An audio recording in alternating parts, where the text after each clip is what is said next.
Hello दोस्तों, कैसे हैं आप। मैं आ चुका हूँ एक नई वीडियो लेकर। और ये वीडियो हमारा होने वाला है सब्जेक्ट बायोलॉजी का। और बायोलॉजी के चैप्टर 1 ये भी क्लास 10th के लिए है। जो चैप्टर है उसका नाम है जैव प्रक्रम, यानी विज्ञान की ये क्या एक चैप्टर है, ठीक है। और जितने भी क्वेश्चंस होने वाले हैं सारे क्वेश्चंस होने ऑब्जेक्टिव टाइप्स के क्वेश्चन। और ये हमारे बिहार बोर्ड 2024 के लिए बहुत ही ज़रूरी क्वेश्चन है। तो चलिए एक एक क्वेश्चन को करके देखते हैं। अगर वीडियो पसंद आए तो सब्सक्राइब जरूर कीजिएगा। देखिए हमारे सामने पहला क्वेश्चन आया है, पौधों में वाष्पोत्सर्जन किस भाग में होते हैं, यानी जो पौधे होते हैं उसमें वाष्पोत्सर्जन किस भाग में होता है। तो इसका सही आंसर हो जाएगा ऑप्शन नंबर सी, यानी पत्ता में। किसमें? तो ऑप्शन नंबर सी यानी पत्ता में। चलिए दूसरा क्वेश्चन देखते हैं। तो हमारे सामने दूसरा क्वेश्चन है, मानव रक्त में उपस्थित यूरिया की सामान्य मात्रा होती है, यानी जो मानव रक्त होता है या मानव के जो खून होते हैं उसमें यूरिया की सामान्य मात्रा कितनी पाई जाती है। इसका सही आंसर हो जाएगा ऑप्शन नंबर बी, यानी 20 mg पाई जाती है। मानव रक्त में उपस्थित यूरिया की सामान्य मात्रा कितनी होती है? तो 20 mg होती है। चलिए तीसरा क्वेश्चन देखते हैं। तीसरा क्वेश्चन कह रहा है, श्वसन क्रिया के दौरान कितनी प्रतिशत ऊर्जा ताप के रूप में निष्कासित होती है। यानी जब श्वसन क्रिया किया जाता है तो कितनी प्रतिशत ऊर्जा होती है जो ताप के रूप में निष्कासित होती है। इसका सही आंसर हो जाएगा ऑप्शन नंबर ए, यानी 20% जो ऊर्जा होती है ताप के रूप में क्या होती है? निष्कासित होती है। चलिए अगला क्वेश्चन देखिए। हमारे सामने चौथा क्वेश्चन आया है, मानव में वृक्क एक तंत्र का भाग है जो संबंधित है, यानी जो मानव में वृक्क होता है या किडनी होता है वो तंत्र का कौन सा भाग होता है। इसका सही आंसर हो जाएगा ऑप्शन नंबर सी, यानी उत्सर्जन का अंग होता है। यानी मानव में वृक्क कहे या किडनी कहे उसका अर्थ एक ही हुआ, लेकिन उसका काम क्या होता है? तो उत्सर्जन का काम होता है। तो चलिए अगला क्वेश्चन देखते हैं। हमारे सामने पांचवा क्वेश्चन है, पौधों के वायवीय भागों से जल के निष्कर्ष की क्रिया कहलाती है। यानी पौधे के वायवीय भाग से जल के निष्कर्ष की क्रिया क्या कहलाती है। इसका सही आंसर हो जाएगा ऑप्शन नंबर डी, यानी वाष्पोत्सर्जन कहलाती है। क्या कहलाती है? वाष्पोत्सर्जन। चलिए अगला क्वेश्चन देखते हैं। हमारे सामने 6 नंबर क्वेश्चन है, वह प्रक्रम जिसके द्वारा शरीर में ऊर्जा का उत्पादन होता है क्या कहलाता है। यानी ऐसा प्रक्रम जिसके द्वारा क्या होता है? शरीर में ऊर्जा का उत्पादन होता है, वह प्रक्रिया क्या कहलाती है? तो प्रक्रिया कहलाती है श्वसन, यानी ऑप्शन नंबर ए बिल्कुल सही आंसर है। तो आपको इसको याद रखना है कि वह प्रक्रिया जिसके द्वारा शरीर में ऊर्जा का उत्पादन होता है, जिस क्रिया के द्वारा शरीर में ऊर्जा का उत्पादन होता है उसे श्वसन कहते हैं। चलिए अगला क्वेश्चन देखते हैं। अब देखिए हमारे सामने 7वां क्वेश्चन आया है, कौन सी क्रिया सभी जीवों के लिए अनिवार्य है। पूछ रहा है कि ऐसी कौन सी क्रिया है जो सभी प्रकार के जीवों के लिए क्या होती है? अनिवार्य होती है। तो आपको इसको याद रखना है, बहुत ही वीवीआई क्वेश्चन है, क्योंकि ऑप्शन नंबर इसका सी सही है। श्वसन की क्रिया होती है जो सभी जीवों के लिए क्या होती है? अनिवार्य होती है। तो आपको इसको याद रखना है कि कौन सी क्रिया सभी जीवों के लिए अनिवार्य होती है। तो कौन सी क्रिया? तो श्वसन की क्रिया क्या होती है? सभी जीवों के लिए अनिवार्य होती है। चलिए अगला क्वेश्चन देखते हैं। हमारे सामने 8वां क्वेश्चन है, मैग्नीशियम पाया जाता है, यानी जो मैग्नीशियम होता है वह कहाँ पाया जाता है। इसका सही आंसर हो जाएगा ऑप्शन नंबर ए, यानी क्लोरोफिल में पाया जाता है। मैग्नीशियम कहाँ पाया जाता है? तो क्लोरोफिल में पाया जाता है। चलिए अगला क्वेश्चन देखते हैं। 9 नंबर क्वेश्चन कर रहा है, मानव हृदय में पाए जाते हैं, यानी जो मानव का हृदय होता है उसमें क्या पाए जाते हैं। इसका सही आंसर हो जाएगा ऑप्शन नंबर सी, यानी 4 वेश्म पाए जाते हैं। कितने? 4 वेश्म पाए जाते हैं। मानव हृदय में कितने वेश्म पाए जाते हैं? और इस क्वेश्चन को आप लोग याद रखिएगा क्योंकि ये बहुत ही इंपॉर्टेंट क्वेश्चन है। इसमें कितने वेश्म पाए जाते हैं? तो 4 वेश्म पाए जाते हैं। तो चलिए अगला क्वेश्चन देखते हैं।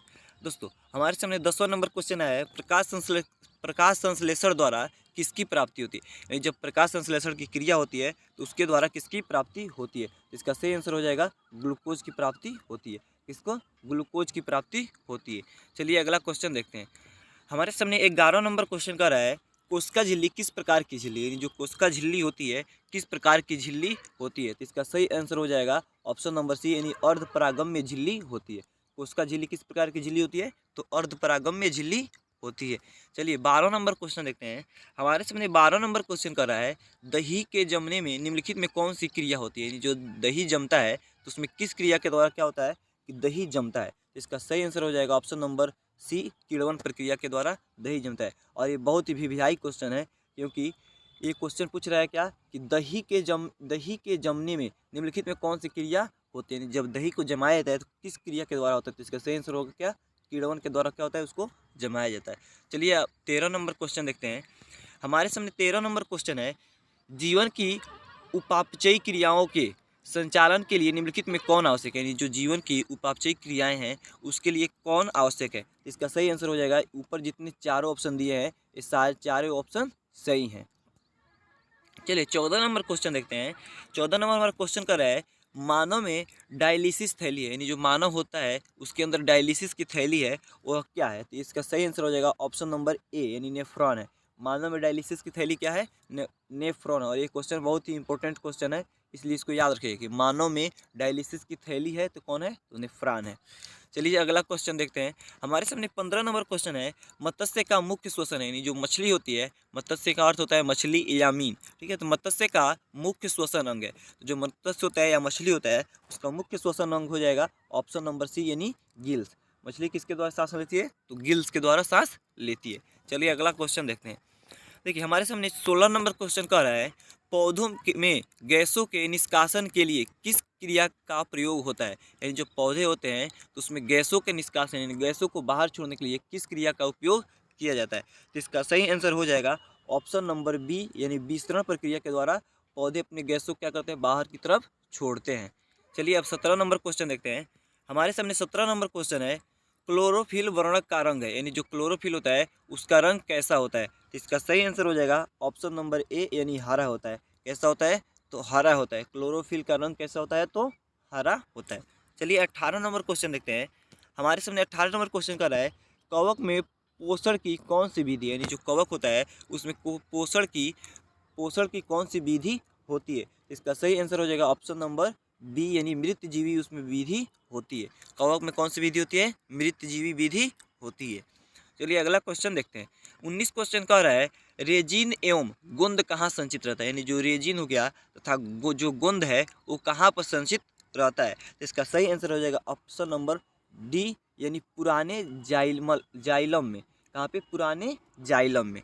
चलिए 20 नंबर क्वेश्चन देखते हैं।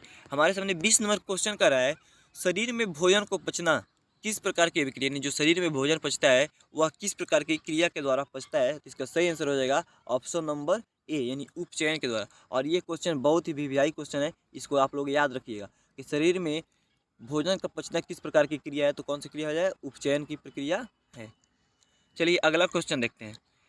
हमारे सामने अगला क्वेश्चन है रक्त क्या है, यानी जो रक्त होता है, खून होता है या लहू होता है वह रक्त क्या होता है। तो इसका सही आंसर हो जाएगा ऑप्शन नंबर बी यानी क्या होता है, उत्तक होता है। रक्त क्या होता है, उत्तक होता है। और इसको भी आप लोग बहुत अच्छे से याद रखिएगा कि रक्त क्या है, तो रक्त क्या है, उत्तक है। चलिए अगला क्वेश्चन देखते हैं। हमारे सामने 22 नंबर क्वेश्चन कर रहा है निम्नलिखित में कौन उत्सर्जी अंग है। अब देखिए यहाँ पूछ रहा है कि निम्नलिखित में कौन सा है ऐसा अंग है जो उत्सर्जी अंग है। इसका सही आंसर हो जाएगा ऑप्शन नंबर ए यानी ब्रीक। और इस क्वेश्चन को आप लोग क्या कीजिएगा, बहुत अच्छे से याद रखिएगा क्योंकि ये क्वेश्चन बार बार पूछता है। और उत्सर्जी अंग है यानी ब्रीक है या किडनी, बात एक ही हुई, ठीक है दोस्तों। अगर वीडियो आपको यहाँ तक अच्छी लगी हो तो सब्सक्राइब जरूर कर लें। चलिए अगला क्वेश्चन देखते हैं। हमारे सामने अगला क्वेश्चन आया है यानी 23 नंबर रक्षी कोशिकाएं पाई जाती हैं। जो रक्षी कोशिकाएं होती है कहाँ पाई जाती है, तो इसका सही आंसर हो जाएगा ऑप्शन नंबर बी यानी पत्तियों में पाई जाती है। रक्षी कोशिकाएं कहाँ पाई जाती है, तो पत्तियों में पाई जाती है। चलिए अब 24 नंबर क्वेश्चन देखते हैं। इथाइल एल्कोहल किस प्रकार के श्वसन से बनता है, यानी जो इथाइल एल्कोहल होता है यह किस प्रकार के श्वसन की क्रिया के द्वारा बनता है। तो इसका सही आंसर हो जाएगा ऑप्शन नंबर बी यानी अवायवी के कारण बनता है। इथाइल एल्कोहल किस श्वसन क्रिया के द्वारा बनता है, तो अवायवी। और ये भी क्वेश्चन बहुत ही इंपॉर्टेंट है, ये भी क्वेश्चन क्या है, बहुत ही इंपॉर्टेंट है, इसलिए इसको भी याद रखिएगा। चलिए 25 नंबर क्वेश्चन देखते हैं। मनुष्य के सांस लेने और सांस छोड़ने की क्रिया को क्या कहते हैं। अब देखिए क्वेश्चन क्या पूछ रहा है कि मनुष्य के सांस लेने और छोड़ने की क्रिया को हम लोग क्या कहते हैं। तो इसका सही आंसर हो जाएगा ऑप्शन नंबर ए यानी श्वासोच्छ्वास कहते हैं। मनुष्य के सांस लेने और सांस छोड़ने की क्रिया क्या कहते हैं, श्वासोच्छ्वास कहते हैं। चलिए अगला क्वेश्चन देखते हैं। हमारे सामने अगला क्वेश्चन है रक्त में आयरन की कमी से होने वाला एक रोग है। अब देखिए जो रक्त होता है उसमें आयरन की कमी से, यानी खून में आयरन की कमी से कौन सा रोग होता है। इसका सही आंसर हो जाएगा ऑप्शन नंबर सी यानी एनीमिया रोग होता है। कौन सा रोग होता है, तो एनीमिया रोग होता है। 27 नंबर क्वेश्चन देखते हैं। पादप में जाइलम उत्तरदायी, यानी जो पादप होते हैं उसमें जाइलम उत्तरदायी होता है। तो जाइलम किसके लिए उत्तरदायी होता है ये जानना जरूरी है। तो किसके लिए जरूरी होता है, ऑप्शन नंबर ए यानी जल का वहन के लिए। जल का वहन के लिए पादप में जाइलम क्यों उत्तरदायी होता है, तो जल के वहन के लिए। चलिए 28 नंबर क्वेश्चन देखते हैं। हमारे सामने 28 नंबर क्वेश्चन का रहा है कुटपाद किस में पाया जाता है, यानी जो कुटपाद होता है वह किस में पाया जाता है। तो इसका सही आंसर हो जाएगा ऑप्शन नंबर सी यानी अमीबा में। और ये क्वेश्चन बहुत ही इंपॉर्टेंट क्वेश्चन है क्योंकि इसको आप लोग याद रखिएगा। ये क्या है, बहुत ही इंपॉर्टेंट क्वेश्चन है। कहाँ पे पाया जाता है, तो अमीबा में। 29 नंबर क्वेश्चन कर रहा है, प्रकृति में ऑक्सीजन का संतुलन कैसे बना रहता है। अब बताइए क्वेश्चन कितना इंपॉर्टेंट क्वेश्चन है कि प्रकृति में ऑक्सीजन का जो संतुलन वो कैसे बना रहता है। तो इसका सही आंसर हो जाएगा, देखिए हमारे सामने 4 ऑप्शन दिया हुआ है कि पहला दिया हुआ है क्या, संयोजन प्रक्रिया, दूसरा दिया है प्रकाश संश्लेषण, तीसरा दिया है अपघटन और चौथा दिया है इनमें से कोई नहीं। तो इसका सही आंसर हो जाएगा प्रकाश संश्लेषण की क्रिया के द्वारा क्या होता है, ऑक्सीजन का संतुलन बने रहता है। तो आपको इसको याद रखना है कि प्रकृति में ऑक्सीजन का संतुलन कैसे बना रहता है, तो प्रकाश संश्लेषण के द्वारा बना रहता है। चलिए अगला क्वेश्चन देखते हैं। यानी 30 नंबर क्वेश्चन हमारा है, स्टोमाटा पौधों के किस भाग में पाया जाता है। यानी जो स्टोमाटा होता है पौधे के किस भाग में पाया जाता है। इसका सही आंसर होगा ऑप्शन नंबर बी, यानी पत्तियों में पाया जाता है। स्टोमाटा पौधों के किस भाग में पाया जाता है, तो पत्तियों में। दोस्तों अगर वीडियो आपको यहाँ तक पसंद आई हो तो सब्सक्राइब जरूर कीजिए और अपने दोस्तों के साथ भी शेयर कीजिए। चलिए अब 31 नंबर क्वेश्चन देखते हैं। हमारे सामने 31 नंबर क्वेश्चन कर रहा है, मानव हृदय का औसत प्रकुंचन दाब लगभग, यानी जो मानव हृदय होता है उसका प्रकुंचन दाब कितना होता है। इसका सही आंसर हो जाएगा ऑप्शन नंबर ए, यानी 120 mmHg। कितना, 120 mmHg, यानी मानव हृदय का प्रकुंचन दाब होता है। चलिए 32 नंबर क्वेश्चन देखते हैं। हमारे सामने 32 नंबर क्वेश्चन कह रहा है, इनमें कौन प्रकाश संश्लेषी अंग है। अब बताइए इसमें पूछ रहा है क्वेश्चन क्या, कि इनमें कौन प्रकाश संश्लेषी अंग है। इसका भी सही आंसर हो जाएगा ऑप्शन नंबर ए, यानी पत्ती। पत्ती के द्वारा क्या होता है, प्रकाश संश्लेषण की क्रिया होती है। चलिए अगला क्वेश्चन देखते हैं। 33 नंबर क्वेश्चन बोला है, वाष्पोत्सर्जन कैसी प्रक्रिया, यानी जो वाष्पोत्सर्जन होती है वह कैसी प्रक्रिया है। तो इसका सही आंसर हो जाएगा ऑप्शन नंबर बी, यानी भौतिक प्रक्रिया। कैसी प्रक्रिया है, भौतिक प्रक्रिया। और ये भी क्वेश्चन इंपॉर्टेंट क्वेश्चन है, इसलिए इसको याद रखिएगा कि वाष्पोत्सर्जन किसी प्रक्रिया है, तो भौतिक प्रक्रिया है। चलिए 34 नंबर क्वेश्चन देखते हैं। शरीर में भोजन का पचना किस प्रकार की अभिक्रिया है। शरीर में जो भोजन पचता है वह किस प्रकार की अभिक्रिया होती है। तो इसका सही आंसर हो जाएगा ऑप्शन नंबर बी, यानी ऑक्सीकरण की अभिक्रिया के द्वारा शरीर में भोजन क्या होता है, पचता है। शरीर में भोजन किस प्रक्रिया के द्वारा पचता है, तो ऑक्सीकरण प्रक्रिया के द्वारा पचता है। चलिए अब 35 नंबर क्वेश्चन देखते हैं। हमारे सामने 35 नंबर क्वेश्चन कह रहा है, स्वपोषी पोषण के लिए आवश्यक, यानी जो स्वपोषी पोषण होते हैं उनके लिए क्या चीज़ ऐसा है जो आवश्यक होता है। तो उनके लिए देखिए क्लोरोफिल आवश्यक होता है, कार्बन डाइऑक्साइड आवश्यक होता है, जल भी साथ साथ चाहिए, सूर्य का प्रकाश, यानी जितने ऊपर 4 ऑप्शन दिए हैं चारों ऑप्शन सही है, यानी स्वपोषी पोषण के लिए।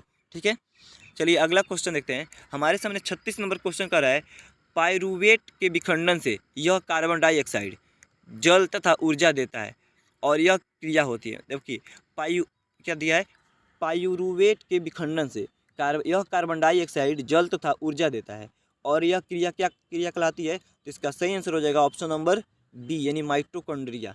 कौन सी क्रिया, माइटोकॉन्ड्रिया। चलिए अब 37 नंबर क्वेश्चन देखते हैं। हमारे सामने 37 नंबर क्वेश्चन है, जठर ग्रंथि कहाँ पाई जाती है, यानी जो जठर ग्रंथि होती है कहाँ पाई जाती है। तो इसका सही आंसर हो जाएगा ऑप्शन नंबर डी, यानी अमाशय में। और ये क्वेश्चन बहुत ही इंपॉर्टेंट क्वेश्चन है, इसलिए इसको याद रखिएगा कि जठर ग्रंथि कहाँ पर पाई जाती है। चलिए अब 38 नंबर क्वेश्चन देखते हैं। हमारे सामने 38 नंबर क्वेश्चन कह रहा है, खुला परिसंचरण तंत्र किसमें पाया जाता है, जो खुला परिसंचरण तंत्र होता है किसमें पाया जाता है। इसका सही आंसर हो जाएगा कॉकरोच में। और ये भी क्वेश्चन इंपॉर्टेंट क्वेश्चन है, इसलिए इसको याद रखिएगा कि खुला परिसंचरण तंत्र कहाँ पाया जाता है, तो कॉकरोच में पाया जाता है। चलिए अब 39 नंबर क्वेश्चन देखते हैं। पौधों में पाया जाने वाला गाढ़ा एवं दूधिया उत्सर्जी तरल पदार्थ को क्या कहते हैं। अब देखिए क्वेश्चन क्या कह रहा है कि पौधों में पाया जाने वाला गाढ़ा एवं दूधिया उत्सर्जित पदार्थ को क्या कहते हैं। तो इसका सही आंसर हो जाएगा ऑप्शन नंबर ए, यानी लैक्टेस कहते हैं। क्या कहते हैं, लैक्टेस कहते हैं।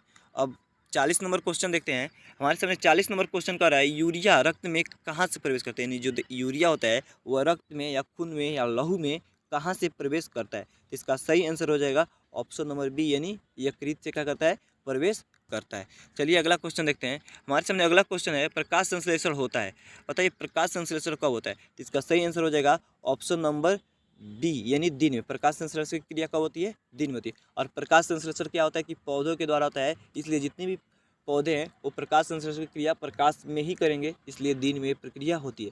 दोस्तों अगर वीडियो आपको यहाँ तक पसंद आई हो तो सब्सक्राइब जरूर कर लीजिएगा और अपने दोस्तों के साथ शेयर जरूर कीजिएगा। तो चलिए मिलते हैं अगली वीडियो में।